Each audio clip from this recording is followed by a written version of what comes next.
no fato gerador, a gente fala, né, isso é coisa de advogado, mas de qualquer forma,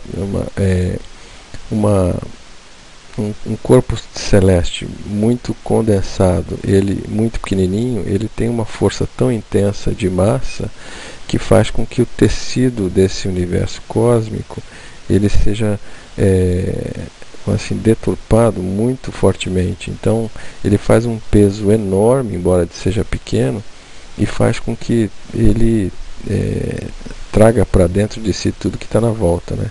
E nada escapa desses buracos negros do espaço, né? Então nem a luz escapa, tudo vai sendo sugado. É como se fosse alguma coisa consumindo tudo que está na volta, né? Então isso hoje está bastante confirmado, né?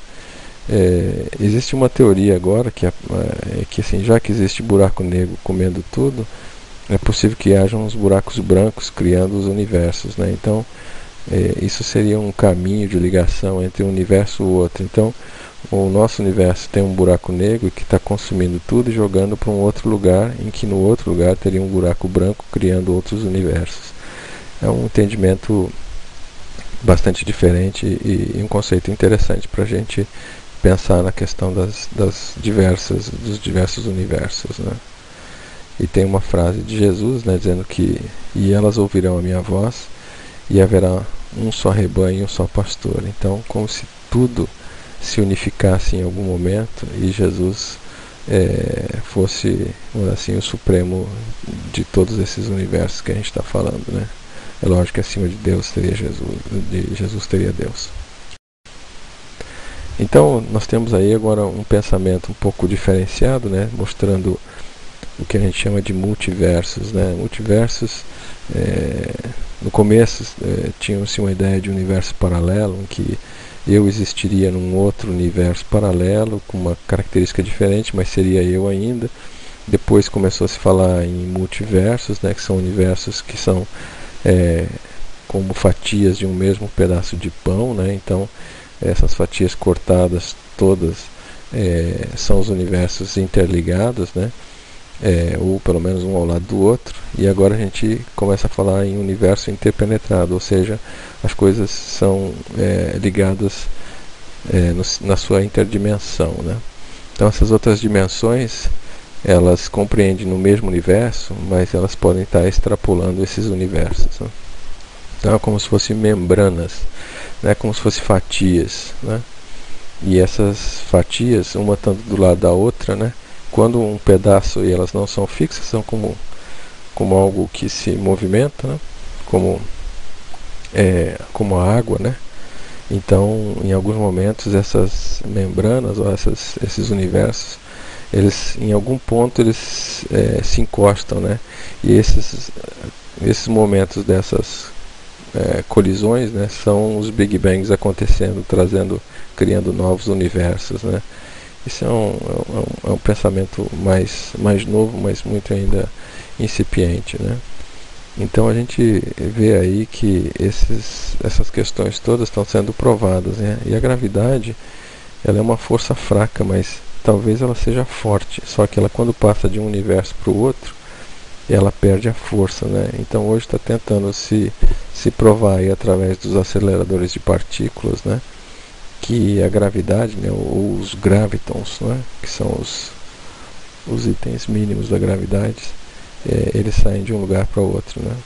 Isso dá aí, traz novamente a teoria da queda dos espíritos, né? Os espíritos saindo de universos diferentes, ou não só de planetas, mas também de universos diferentes.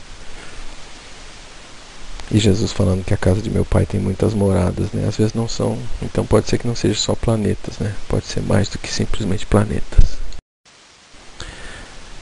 Existem dois laboratórios, um chamado Fermilab e o outro CERN, que na verdade um é na Europa e outro nos Estados Unidos. São laboratórios que tentam provar aí, trabalhando os átomos, né? Estão tentando provar uma série de coisas, e uma delas é provar essa existência dessa partícula que é a essência da gravidade, né? Provando que o tal do graviton, ele ele sai da nossa dimensão em algum momento. E isso poderia provar que a energia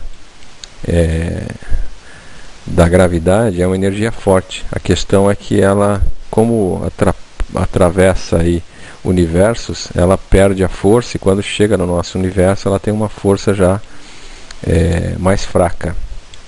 E esses laboratórios estão tentando provar a existência do graviton, né?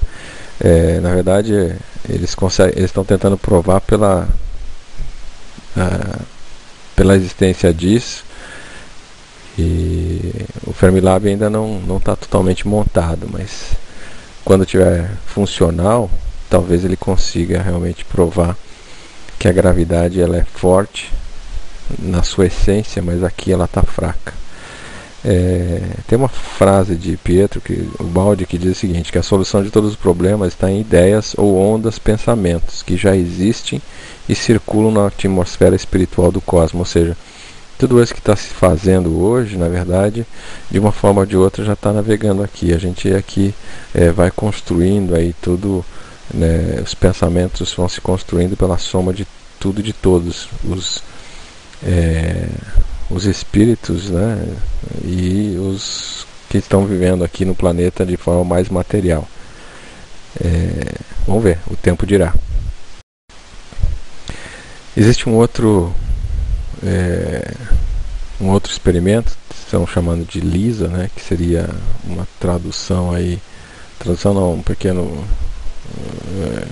uma união das letras, né, que compõem esse equipamento, que chama Laser Interferometer Space Antenna. Esse equipamento ele tem 3 unidades, né? E essas 3 unidades no espaço vão, através de raios laser, ter capacidade de medir, né? E isso poderia mostrar que a gravidade que foi descrita por Einstein realmente existe do jeito que é. E isso daí pode provar aí a gravidade de acordo com as teorias de Einstein, né? Isso detecta aí rastros de gravidade que pode ajudar a gente a entender as teorias do Big Bang, né? Então existem vários experimentos em vários laboratórios mundo afora tentando provar todas essas características e capacidades através de novos equipamentos. Vamos ver aí se esses equipamentos vão provar justamente isso, né? Então a LISA deve detectar uma gravidade alta, provando as teorias de Einstein mesmo no universo afora. Uma frase muito importante do Gilson Freire, dizendo que, embora nos pareça ser um passo da ciência, não atingimos em absoluto o derradeiro elemento da cadeia física. Falta o elo com o divino. Ou seja, ainda assim sempre vai faltar o elo com o divino, se é que a gente tem a capacidade de alcançar isso ainda. Existem muitas teorias, né, e muitas coisas no mundo quântico, né? Uma outra coisa que é bastante interessante a gente começar a compreender é que existe o que eles chamam de fantasma na física quântica, né? A capacidade de um elétron que não se encontra em lugar nenhum, de acordo com a física quântica. Ele é um universo de possibilidades, ou seja, ele está em algum lugar, não se sabe exatamente aonde, né? Mas ele pode saltar de uma região para outra através de uma força aí de salto, na verdade, né? Quando ele vai recebendo essa